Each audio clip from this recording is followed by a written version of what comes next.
Hello and welcome to my another new video. আশা করছি আপনারা সবাই ভালো আছেন, সুস্থ আছেন। তো আপনারা সবাই জানেন যে দিদির বিয়ের ভিডিও আমি তুলতে পারিনি, তো যতগুলো তুলেছি ততগুলোই আপনাদের সাথে শেয়ার করলাম। যদি ভালো লাগে তো অবশ্যই like, comment, share and subscribe করে দেবেন। আশা করি ভিডিওটা আপনাদের ভালো লাগবে। দিদির বিয়েটা আমাদের বাড়ির সামনে একটা লজে হয়েছিল। ফার্স্টে বাড়িতে করার কথা হয়েছিল, কিন্তু যেহেতু অনেক লোক, চাপ সামলানো যাবে না, তাই অ্যাট লাস্ট লজেই করা হয়েছিল। আর এটা হচ্ছে লজের এন্ট্রান্স। আমি ভালো করে তুলতে পারিনি, কারণ আমি যখনই ভিডিও করতে যাচ্ছিলাম তখনই কেউ না কেউ আমায় ডেকে দিচ্ছিল। আর প্যান্ডেল কিন্তু তখনও ভালোভাবে হয়নি। আর এদিকে দিদি বৃদ্ধির লুকে সেজে এসে হাজির। তো ওর কতগুলো রিচুয়ালস আছে, তো ও চলে গেল ওপরে। আর এটা হচ্ছে নিচে, আর এখানে চলছে ব্যান্ড পার্টি।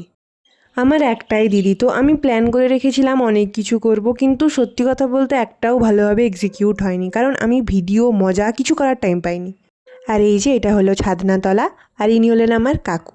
আসলে গ্রামে বিয়ে বাড়ি হলে অনেকে হেল্প করতে পারে, কিন্তু শহরে এসেও আমার কাকুরা কিন্তু খুব ভালোভাবেই বিয়ে বাড়িতে হেল্প করেছে বাবাকে। আর এ হলো আমার বন্ধু অরিজিৎ, ও কিন্তু দিদির সাথে সবসময়ই ছিল।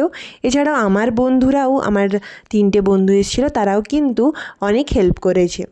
আর এই যে এটা হচ্ছে গায়ে হলুদ। আর সবথেকে বিয়ে বাড়িতে মজা করে বাচ্চারা। এই যে আমার ভাই এখানে কমপ্লেন করছিল যে কাগজ ছিঁড়ে ফেলে রেখেছে। আর এদিকে পুরোহিত মশাইও তার কাজ স্টার্ট করেছে। অপরদিকে বৃদ্ধির রিচুয়ালস হওয়ার পরে দিদি গায়ে হলুদের শাড়ি পরছিল। এই শাড়িটা দিয়েছে আমার পিসি, আর শাড়িটা পরাচ্ছিল আমার আরেক পিসি। আর এই যে আমার দিদি, সুন্দরী দিদি। তো তাকে তারপরে শাড়ি টাড়ি পরার পর তাকে বলা হয়েছিল যে ফটোশ্যুট কিছু করবে। দিদিকে দেখে যতটা মনে হচ্ছে নর্মাল, সে কিন্তু ততটাই নার্ভাস ছিল। সে আমাকে বলছিলও যে আমি প্রচুর নার্ভাস ফিল করছি। আর এদিকে বাবা বসেছে পুজোতে। যদিও আমার দিদির কন্যাদান করেছিল আমার মেজো মাসি, আর তা করতে করতেই চলে এলো জামাইবাবুদের বাড়ি থেকে তত্ত্ব।